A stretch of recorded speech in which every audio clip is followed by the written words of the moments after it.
Καλώς ήρθατε στις μικρές αρχαιολογικές ιστορίες. Ονομάζομαι Αντζελίνα και σήμερα θα αναλύσουμε ένα πάρα πολύ αγαπητό μου θέμα. Τι ήταν οι αρχαίες φρικτορείες? Θα μπορούσε κάποιος να τις χαρακτηρίσει ως ένα προϊστορικό τηλέγραφο. Η αλήθεια είναι ότι η τεχνολογία έχει εξελιχθεί πάρα πολύ σήμερα με τη χρήση της ηλεκτρομαγνητικής ακτινοβολίας και καμιά φορά δεν μπορούμε να συνειδητοποιήσουμε πώς οι προϊστορικοί, παύλα αρχαίοι και μετέπειτα άνθρωποι συνεννοούνταν χωρίς να έχουν το κινητό στη διάθεσή τους.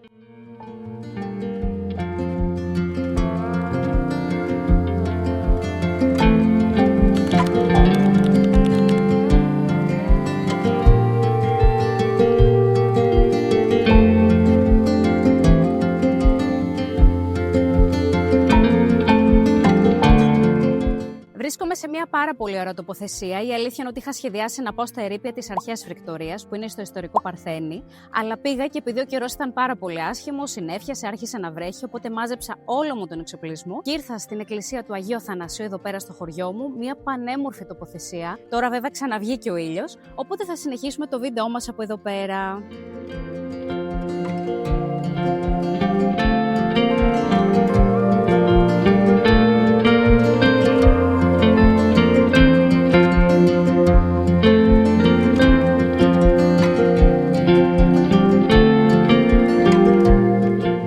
Ο καιρός έχει τρελαθεί λίγο σήμερα, μία έχει ηλιακάδα, μία έχει συννεφιά, αλλά δεν πειράζει, εμείς συνεχίζουμε ακάθεκτη το βίντεό μας. Τα φρικτόρια λοιπόν ήταν ένα είδος απομακρυσμένης οπτικής επικοινωνίας, όπου αντάλλασαν μεταξύ τους σήματα μέσω πυρσών για να μεταφέρουν ένα προκαθορισμένο λακωνικό μήνυμα. Ήταν πυργοειδείς πέτρινες κατασκευές που βρίσκονταν πάνω σε βουνοκορφές, καλή ώρα όπως βρισκόμαστε εμείς εδώ πέρα, σε αυτή την πανέμορφη τοποθεσία. Η πρώτη φρικτορία, άμα ήταν νύχτα, χρησιμοποιούσε φωτιά ή χρησιμοποιούσε καπνό, άμα ήταν τη μέρα, το έβλεπε η άλλη φρικτορία, αναμετάδιδε το ίδιο μήνυμα και έτσι δημιουργούνταν ένα δίκτυο μεταφοράς μιας πληροφορίας με πάρα πολύ γρήγορο τρόπο. Την εποπτεία της περιοχής αλλά και των φρικτοριών την είχε είτε ένας φύλακας μόνος του, ο φρικτορός, είτε μια μικρή ομάδα ανθρώπων, οι οποίοι φαντάζομαι ότι πρέπει να είχαν βάρδιες μεταξύ τους για να μην τζακώνονται. Meanwhile. Να σχολιάσω λίγο σε αυτό το σημείο πως στις περιπτώσεις που υπήρχε ένας φύλακας μόνος του, πραγματικά εγώ δεν θα μπορούσα να ήμουν στη θέση του. Θα ήταν λίγο τα βουνά της τρέλας. Δεν θα μπορούσα με τίποτα να κάνω αυτή τη δουλειά. Κάθε βράδυ θα νόμιζα ότι βλέπω φαντάσματα και οπτασίες.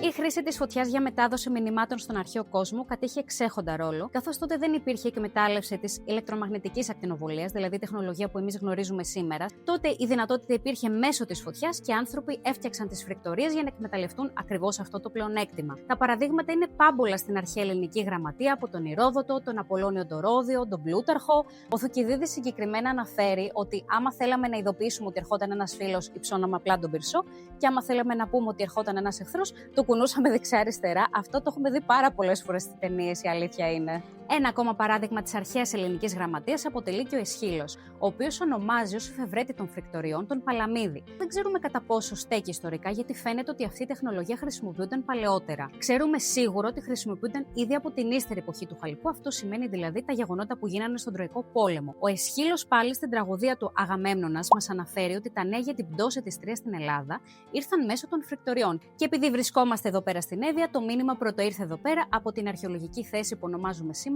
όρος Μάκης στο Σκαντήλι, ένα βουνό της Ευβοίας. Στο μεταξύ μου έρχονται και κάποια άλλα παραδείγματα να σας τα αναφέρω. Όταν, για παράδειγμα, στον Αργοναυτική εκστρατεία η Μύδια ήθελε, ναι, η γνωστή Μύδια, να ενημερώσει τους αργοναύτες και τον Ιάσονα να πάνε στην Κολχίδα να πάρουν το χρυσό μαλλοδέρας κρυφά από όλους, χρησιμοποίησε φωτιά. Ένα άλλο παράδειγμα πάλι στον Τροικό Πόλεμο, ο Αγαμέμνονας, για να ειδοποιήσει τον κατάσκοπο της Τρίας Σίνονα ότι οι Έλληνες εισέβαλαν στην Τρία με το Δούριο Ύπο, χρησιμοποίησε επίσης πάλι φωτιά.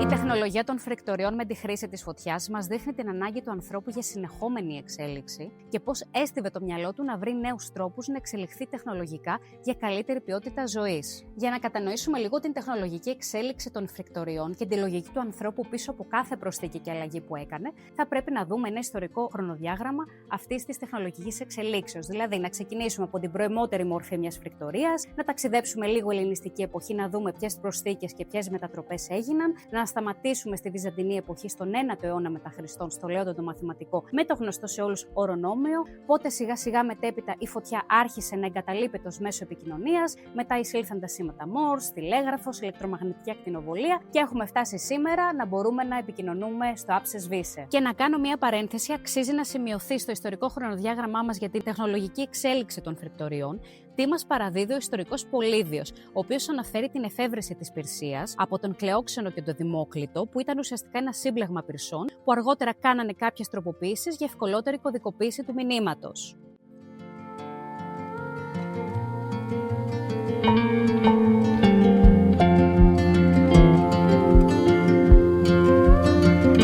Η μετάδοση μηνυμάτων γινόταν κυρίως για στρατιωτικούς σκοπούς σε περίοδο ειρήνης αλλά και σε περίοδο πολέμου, έτσι ώστε τα νέα να μαθευτούν πάρα πολύ γρήγορα. Τα νέα τώρα αυτά ήταν ένα λακωνικό προσυμφωνημένο μήνυμα, τύπου μια λέξη, δηλαδή νίκη, χάσαμε, κερδίσαμε, δεν ήταν ολόκληρες φράσεις. Ξέρουμε όμως ότι σε κάποια ιστορική φάση, όταν η τεχνολογία των φρυκτοριών έγινε πιο σύνθετη, πιο πολύπλοκη, με πάρα πολλές προσθήκες, υπήρχε ένας κώδικας όπου κάθε γράμμα της αλφαβήτου αντιστοιχούσε σε μια κίνηση.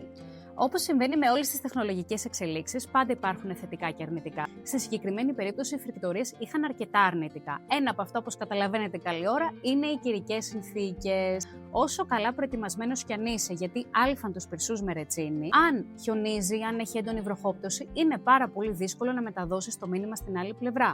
Μετά το μήνυμα αυτό θα έπρεπε να είναι πάρα πολύ λακωνικό, δηλαδή μια λέξη. Εννοείται ότι αργότερα τα μηνύματα έγιναν πιο σύνθετα καθώς υπήρχε ο κώδικας, αλλά ήταν και πάρα πολύ χρονοβόρο. Γιατί δεν μπορεί να κάθεται ο άλλος 100 ώρες για να καταλάβει ένα πολύ απλό μήνυμα. Μετά, ένας άλλος περιορισμός που υπήρχε είχε να κάνει και με την προστασία του μηνύματος. Δηλαδή, θα μπορούσε κάποιος εχθρός να στέκει παραπέρα, να υποκλέψει το μήνυμα και να το μεταφέρει στους εχθρούς. Ένα άλλο πρόβλημα που υπήρχε ήταν και η καύσιμη ύλη. Αν ζούσε μόνο ένας φύλακας ο φρυκτορός, ήταν πάρα πολύ δύσκολο να έχει την προσοχή του στραμμένη συνεχώς στο τι συμβαίνει. Δηλαδή, θα έπρεπε να έπινε 100.000 καφέδες για να μπορεί ο άνθρωπος να μένει ξύπνιος, να καταλαβαίνει τι γίνεται γύρω του και να μεταδώσει αυτό το μήνυμα. Επίσης, έπρεπε να είναι ουρακλής για να μεταφέρει συνεχώς καύσιμη ύλη, άμα υπήρχε τρομερή κινητικότητα και υπήρχαν πάρα πολλά νέα. Και όπως συμβαίνει με όλες τις τεχνολογικές ανακαλύψεις, τα προβλήματα και οι δυσκολίες που προκύπτουν είναι τα προβλήματα που πρέπει να λυθούν στην πορεία και να επικεντρωθούν οι εκάστοτε εφευρέτες ανά εποχή στο να τα εξαλείψουν.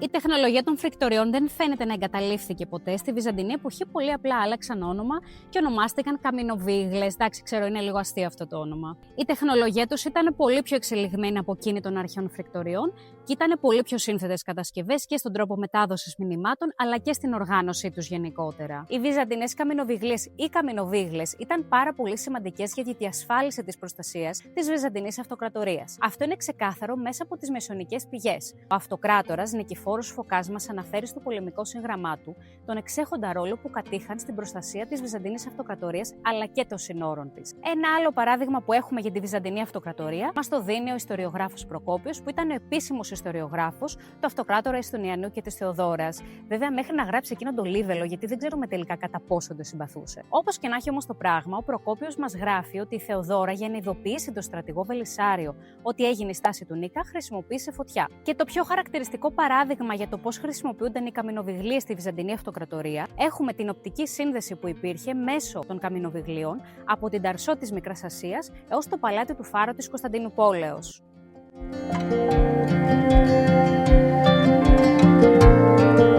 Οι βυζαντινές καμινοβιγλίες ήταν πολύ πιο εξελιγμένα συστήματα σε σχέση με τις φρυκτορίες της αρχαιότητας, καθώς υπήρχαν πάρα πολλές τροποποιήσεις, όπως και πολύ αργότερα αρκετές εφευρέσεις, προσθήκες, ο κώδικας όπου κάθε κίνηση αντιστοιχούσε σε ένα γράμμα. Γενικότερα τα πράγματα άρχισαν να οργανώνονται, ο άνθρωπος εξοικειώθηκε περισσότερο με αυτή την τεχνολογία μετάδοσης μηνυμάτων μέσω της χρήσης της φωτιάς.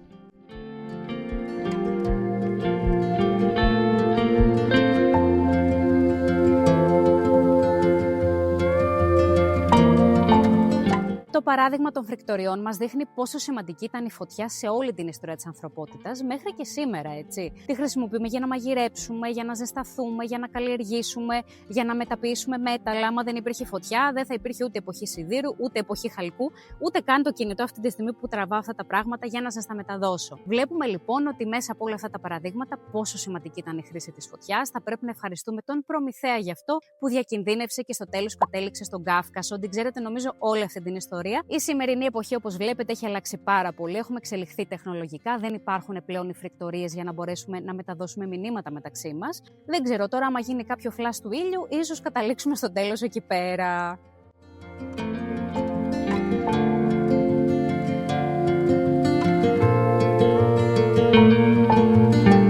Τα φρικτόρια στον ελλαδικό χώρο είναι πάρα πολύ δύσκολο να εντοπιστούν ανεξαρτήτως της εποχής που φτιάχτηκαν, γιατί πολλά λειτουργούσαν παράλληλα και ως οχυρά. Οπότε, αφενός στις πηγές μπορεί να εμφανίζονται και με άλλα ονόματα όπως κάστρα, οχυρά, φρικτόρια, και αφετέρου πάρα πολλά έχουν καταστραφεί. Για να βρούμε ερείπια αρχαίων φρικτοριών στον ελλαδικό χώρο, θα πρέπει να πάμε σίγουρα στην Κρήτη, στη Σύφνο, στην Άξο, στον Ορχομενό, αλλά και σε άλλες περιοχές στην Ελλάδα. Στην Εύβοια, ας πούμε, για παράδειγμα, το πιο γνωστό είναι το όρος Μάγιστος, δηλαδή το σημερινό Κανδύλι της Εύβοιας. Για παράδειγμα, στο ιστορικό Παρθένιο, όσοι είσαστε από κεντρική Εύβοια, σίγουρα θα το ξέρετε, καθώς έχει ένα πάρα πολύ γνωστό πανηγύρι, υπάρχουν τα ερείπια μιας αρχαίας φρικτορίας. Όμως και πάλι δεν μπορούμε να είμαστε σίγουροι, καθώς δεν έχουν γίνει πάρα πολλές αρχαιολογικές ανασκαφές, έως καθόλου θα έλεγα. Οπότε εικάζουμε με βάση παλαιότερους μελετητές που έχω διαβάσει και έχω ρωτήσει γενικότερα κόσμο, πως αυτή η πυργοειδής κατασκευή πρέπει να ήταν μάλλον ερείπια αρχαίας φρικτορίας. Η αλήθεια είναι ότι άμα πάτε στο ιστορικό Παρθένι, είναι λίγο δύσκολο να βρείτε τα ερείπια της αρχαίας φρικτορίας, καθώς δεν υπάρχει κάποιος σχετικός χάρτης, ούτε κάποια ένδειξη. Δεν ξέρω βασικά τώρα αν τελευταία αν έχει μπει κάποια πινακίδα. Δεν είμαι σίγουρη, δεν θέλω να πω κάτι το οποίο δεν το γνωρίζω.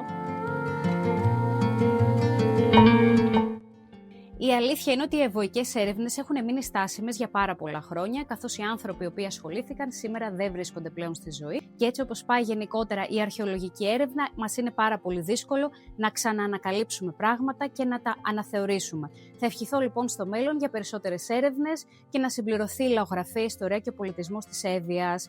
Αυτά από μένα τα λέμε κάποια άλλη φορά. Είμαι η Αντζελίνα από τις μικρές αρχαιολογικές ιστορίες.